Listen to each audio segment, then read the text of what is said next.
pandemi ini bukanlah suatu penghalang untuk kita terus belajar. Karena sejatinya belajar bisa dengan siapapun, dimanapun, dan kapanpun.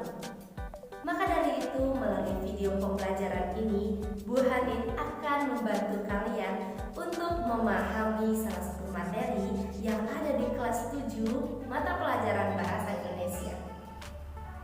Baiklah anak-anak, materi yang akan kita bahas dalam video pembelajaran kali ini adalah materi teks deskripsi. Jangan lupa siapkan catatan untuk kalian agar kalian bisa mencatat poin-poin penting yang ada di dalam video pembelajaran ini. Anak-anak, pada video kali ini kita akan mengidentifikasi informasi yang terdapat di dalam teks deskripsi. Sebelum memulai belajar, mari kita melafazkan basmalah. Bismillahirrahmanirrahim.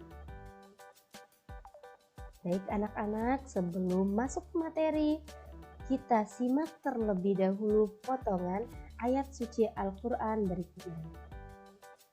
Di dalam potongan ayat suci Al-Quran ini dideskripsikan keadaan ataupun keindahan surga yang insya Allah kita akan berada di sana bersama ya. Amin ya rabbal alamin. Anak-anak, adapun kompetensi dasar yang akan kita pelajari yaitu KD 3.1 dan KD 4.1. Dan tujuan pembelajaran kita kali ini yaitu setelah menyimak video pembelajaran ini, murid dapat mengidentifikasi informasi berupa ciri-ciri teks deskripsi dari objek, tujuan, bahasa, dan isi.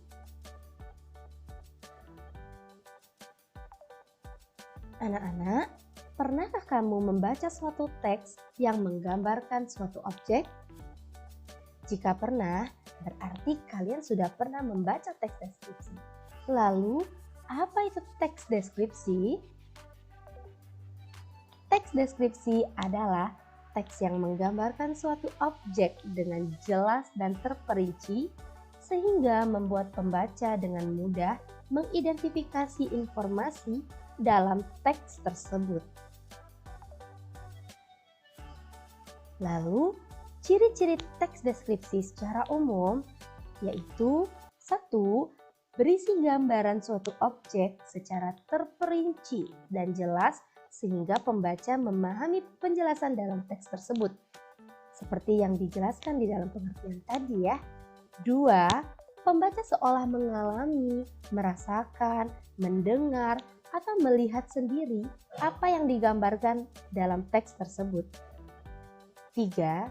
Gambaran yang terdapat dalam teks deskripsi dapat berdasarkan warna, bentuk, ukuran, ciri psikis ataupun fisik objek secara lengkap. Dan terakhir, objek yang digambarkan bersifat khusus dan berupa pendapat personal, yakni sesuai dengan pendapat pendeskripsi. Selanjutnya, teks deskripsi bertujuan untuk menggambarkan objek dengan cara memerinci objek secara subjektif atau melukiskan kondisi objek dari sudut pandang penulis sehingga pembaca mendapat gambaran sekonkret mungkin tentang objek atau suasana atau juga perasaan sehingga pembaca seolah melihat, mendengar dan mengalami apa yang dideskripsikan.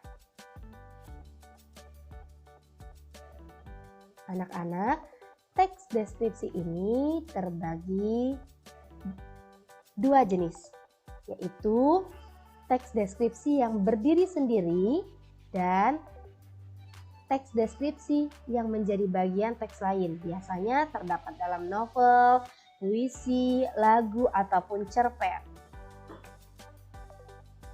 Anak-anak, teks deskripsi juga memiliki ciri dari segi penggunaan bahasa, yaitu pertama, menggunakan kata-kata khusus untuk mengonkretkan.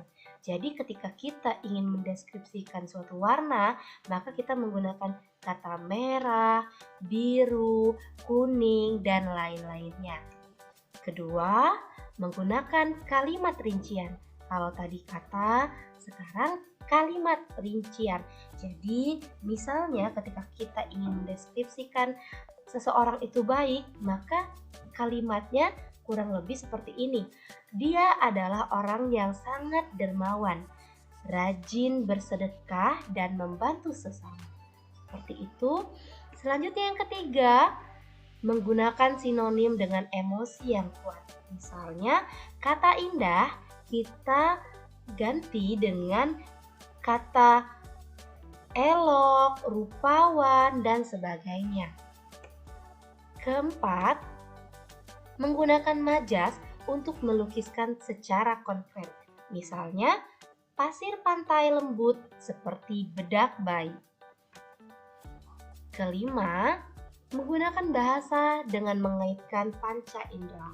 Contohnya yaitu wajahnya cantik, hidungnya mancung, kulitnya putih, bibirnya merah. Jadi menggunakan indera penglihatan seperti itu ya. Selanjutnya, menggunakan kata ganti orang. Misalnya ketika kita menggambarkan atau mendeskripsikan sosok ibu, kita beberapa kalimat kita ganti dengan kata beliau ataupun malaikatku, seperti itu.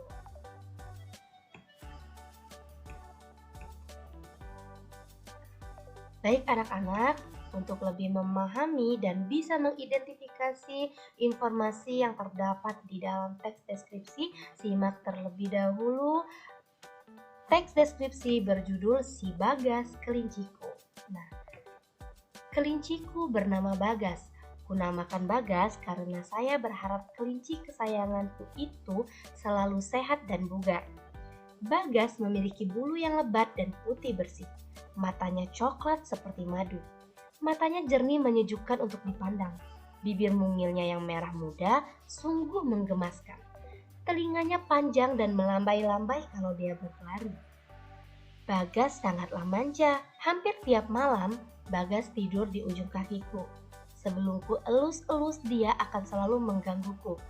Kalau waktunya makan, dia berputar-putar di depanku sambil mengibas-ibaskan telinganya yang panjang. Mulutnya berkomat kamit seperti orang sedang berdoa. Kemanjaannya membuat aku selalu rindu. Bagas memiliki perilaku unik. Kalau marah, Bagas melakukan atraksi yang menarik. Dia menggunakan kaki belakangnya dan melompat dalam jangkauan yang begitu jauh. Buk!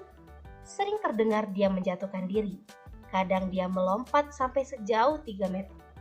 Kalau tidak dipedulikan, kakinya dientak-entakkan seperti anak kecil yang merajuk minta dibelikan mainan. Dengan menggunakan kaki belakangnya pula, dia berdiri sangat tinggi seperti sedang menunjukkan bahwa dia bisa menarik perhatian kita. Nah, anak-anak, untuk dapat mengidentifikasi informasi yang terdapat dalam teks deskripsi ini, maka coba kita jawab terlebih dahulu beberapa pertanyaan yang terdapat di sini sesuai dengan teks deskripsi yang sudah kita baca tadi. Nah, apa objeknya? Objeknya adalah kelinci bernama Bagas. Lalu, apa tujuan dari teks deskripsi ini? Tujuannya yaitu menggambarkan sosok Bagas, kelinci peliharaan. Dan jenis teks deskripsi apa ini? Ya, teks deskripsi yang berdiri sendiri. Seperti apa rinciannya? Yaitu berupa rincian fisik. Matanya indah, telinganya panjang, bulunya lebat dan putih bersih. Lalu terakhir, bagaimana perasaan pendeskripsi?